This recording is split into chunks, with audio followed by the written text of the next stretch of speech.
pikir murid-muridku itu bersembunyi di dalam gentong Durgalapati? Sudahlah, kau tidak usah berdalih. Kau tidak akan menemukan kitabku. Sudah kutanam di dalam laut. Tapi tantanganmu akan kuterima.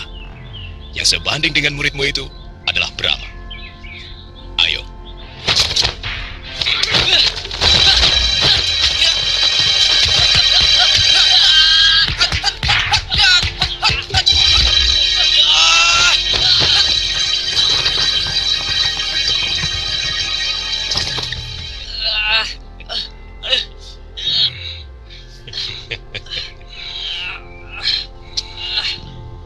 Aku mengaku kalah Astagina.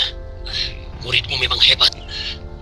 Tetapi satu waktu, kami akan kembali lagi untuk membayar kekalahan ini.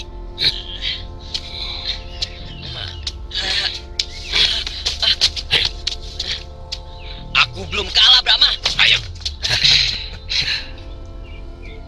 Brahma, kamu harus lebih giat lagi belajar. Baik, Paman.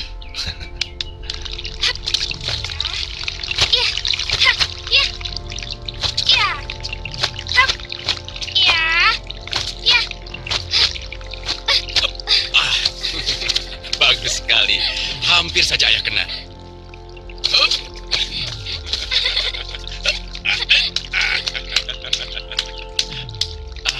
Kanda Senopati. Anak perempuanmu kau latih silat Hadiraksa. Saya ingin dia kelak jadi pendekar, Kanda Senopati.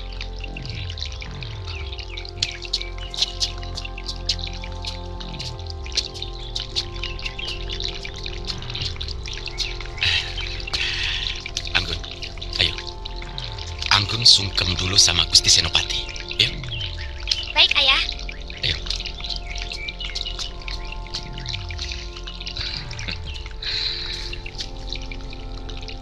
Anak manis, kamu sepantasnya menjadi seorang istri pejabat tinggi, bukan jadi pendekar. Saya ingin jadi istri raja. Tapi saya juga ingin jadi pendekar. Tulangmu memang bagus. Kamu pasti bisa akan menjadi pendekar. Nah, sekarang kamu berlatih dengan Angka Wijaya. Paman ngobrol dulu dengan bapakmu. Anak paman bisa silat. Tentu, semua laki-laki harus bisa silat. Kamu berani lawan dia? Berani? Tidak mau, Ayah. Terlalu muda lawan perempuan. Paling-paling bisanya cuma nangis. Sombong. Kalau mau jadi pendekar, tidak boleh cepat marah. Ya? Baik, paman.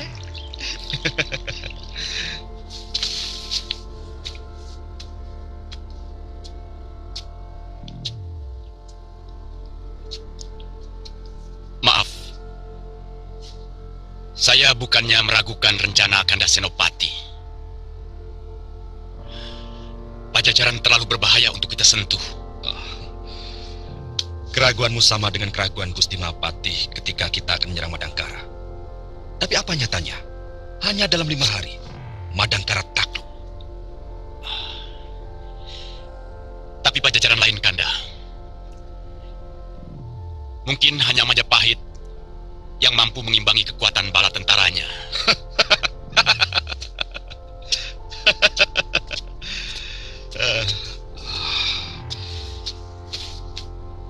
Itu sebabnya kita ajak Tanjung Singguru bergabung. Kalau rencana jangka panjang ini disetujui Gusti Mahapati, kita harus segera menyusupkan orang-orang kita ke Pajajaran untuk merongrong kekuatan mereka dari dalam.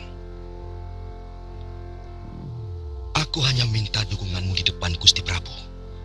Hal ini sangat penting agar Gusti Prabu tahu bahwa gagasan besar ini adalah gagasan kita, orang Kuntala. Jadi bukan gagasan si Jayaraga. Kanda benar. Sudah lama saya muak melihat penjilat itu. Kalau Kanda Senopati menugaskan saya, sekarang juga saya bunuh si Jayaraga itu. Jangan.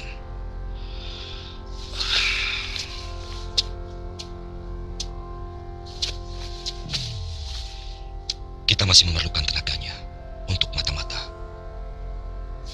Agar urusan sisa-sisa orang Madangkara tidak lagi menjadi beban kita.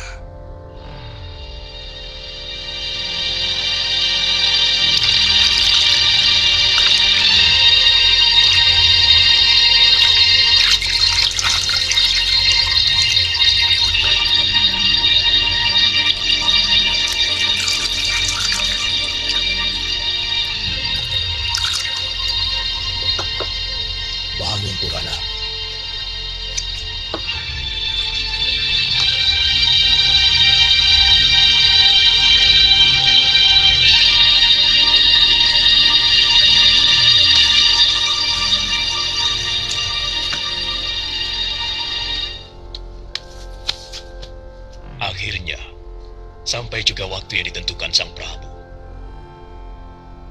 Purana harus pulang untuk mulai belajar soal hidup dan mempelajari kehidupan yang sebenarnya. Kanuragan sebenarnya hanyalah sebuah alat untuk bisa mempertahankan kearifan. Sebenarnya, saya masih ingin lebih lama di sini, Eyang Guru. Saya ingin belajar. Rasanya haus saya pada ilmu yang Eyang miliki. Baru setetes saya nikmati. Aku senang ucapanmu. Orang bijak selalu kehausan akan ilmu. Tapi ketahuilah Purana, bahwa ilmu itu tidak hanya ada di sini. Ilmu sesungguhnya ada dalam kehidupan. Itulah sebabnya orang-orang dari negeri matahari terbenam mengatakan,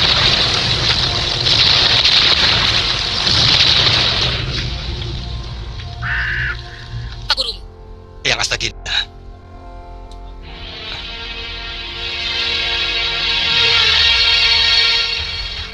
besok pagi datang ke rumahku di Tegal Panjang.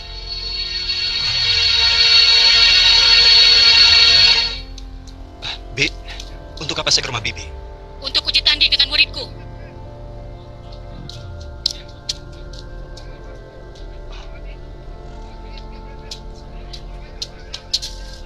Paman, Kamu gegabah. Lain kali jangan seperti ini. Bagaimana kalau dia menjebakmu? tapi dia mengaku orang Madangkara, Paman.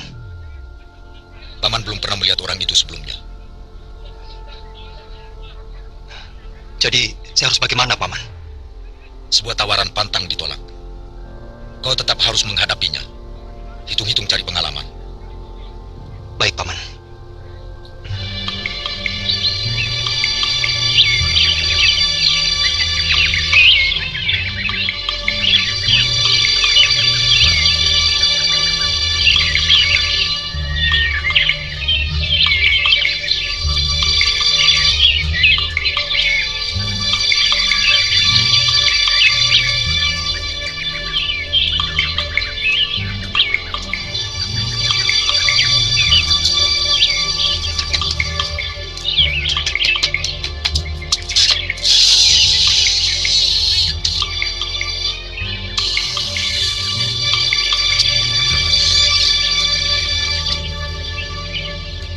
Selamat datang murid Ki Astagina. Silahkan masuk.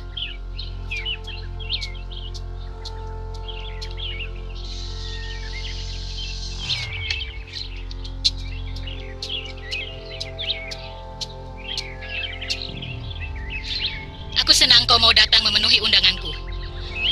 Maksudku tidak lain ingin mencoba kemampuan ilmu silat muridku sampai di mana. Tentunya dengan satu syarat. Kalau kau bisa mengalahkan Lasmini, maka akan kuajarkan satu jurus ilmu andalanku. Dan kalau kau yang kalah, kau harus ajarkan Lasmini satu ilmu andalan Ki Astagina. Maksud Nini, saya harus bertanding dengan dia? Kenapa? Kau jangan melecehkan wanita. Sombong. Kau pikir hanya lelaki saja yang paling hebat di dunia ini? Maaf, maksud saya bukan begitu. Saya cuma belum pernah berkelahi dengan seorang wanita. Kalau begitu, tunggu apa lagi? Ayo mulai. Maaf,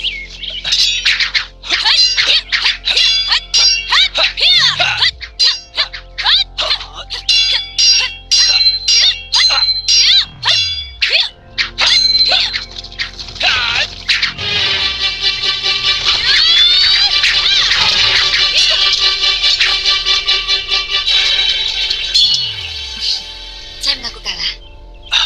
Bagus. Seorang pendekar memang harus jujur. Harus mau mengakui kekalahannya. Kau memang hebat, anak muda.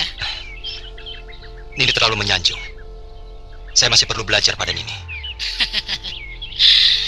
Akan kupenuhi janjiku. Mulai besok, kita berlatih. Terima kasih, Nini.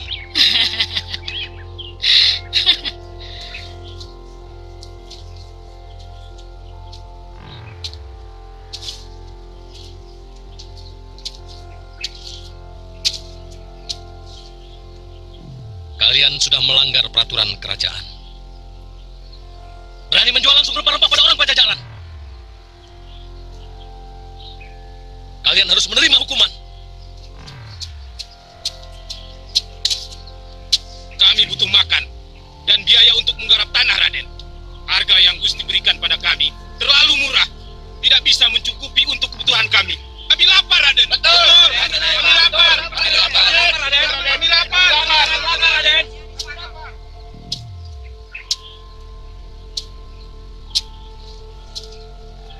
Itu salah kalian. Karena menanam lada terlalu banyak hingga harga jual turun. Masih untung kami mau beli. Tapi buktinya, kami bisa menjual sendiri dengan harga 2 kali lipat, Raden. Kurang ajar. Ini melanggar hukum. Penjarakan dia. Ayo.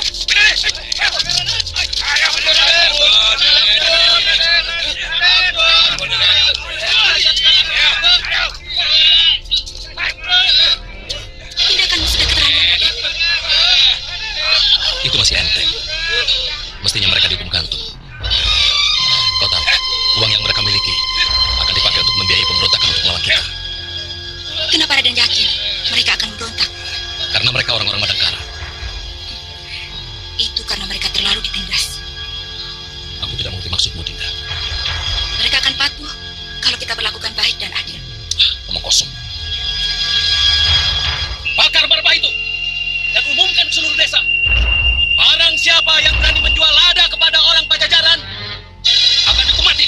Raden, kuasai dirimu. Aku tidak mengerti maksudmu, Dinda. Kalau mereka diberi kelonggaran, mereka akan berani melawan kita. Itu hak mereka. Karena negeri ini milik mereka. Tanah air mereka. Omonganmu makin keblinger, Dinda Anggun. Kalau omonganmu terdengar oleh ayahku, kau akan mendapat kesulitan besar. Aku hanya mengatakan keadaan yang sebenarnya. Kalau itu dianggap salah, aku siap menerima apapun yang menimpa diriku. Bakar semua.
Tidak kusangka gadis secantik ini serangannya sangat keji.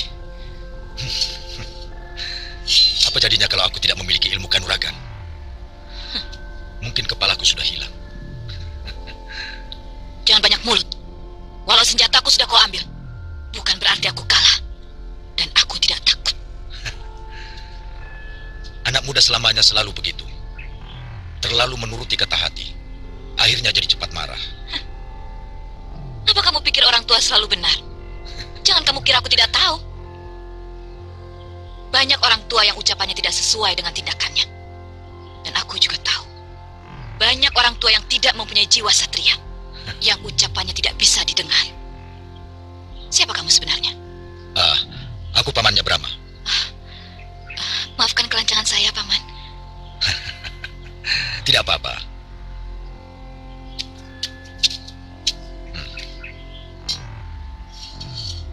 Kenapa tiba-tiba sikapmu berubah?